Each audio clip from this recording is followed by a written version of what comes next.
phone isn't even out yet, and I just kind of feel like showing it to you guys early just because, you know, I feel like you guys have earned it. This is the OnePlus 10T 5G, and yeah, it's a new phone that launches on the 3rd of August. You actually won't see any other reviewers talk about this phone until the 3rd of August because this phone is under an embargo, and if you have signed this contract, you can't legally talk about it until it's actually released. But, you know, behind any contract, there are, of course, loopholes. The phone came wrapped in this kind of like opaque paper, so I guess it just kind of slides out like that, and we can go ahead and start the phone. This one's actually really neat because it actually includes a full 160-watt charger that you can use to power this thing. It's insane. I did a little bit of testing with this thing earlier, and like the charging speeds are pretty insane. The technology that OnePlus uses is called Super VOOC.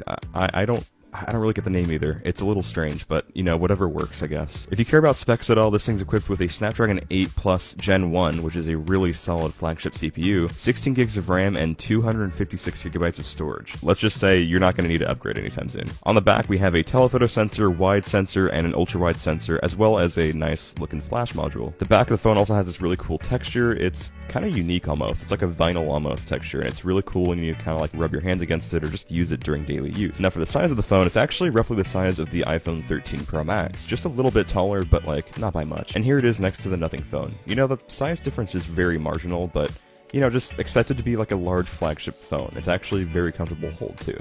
And this is the lock screen of the OnePlus 10T, and it actually has this really cool animation when you unlock it to where it just kind of like spreads across the home screen. It's so cool. If you guys want to know anything about this phone before it comes out, let me know.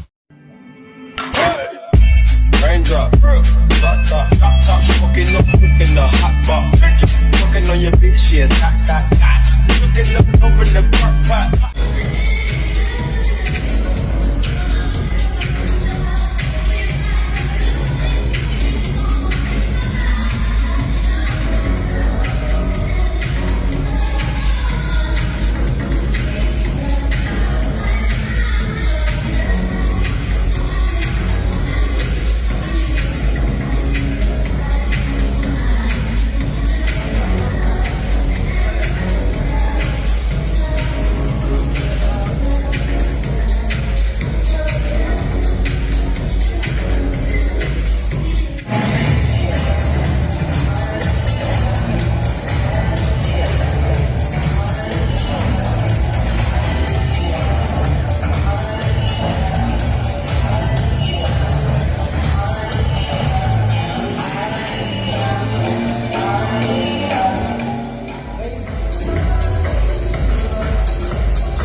We can make it if we try, just the two of us.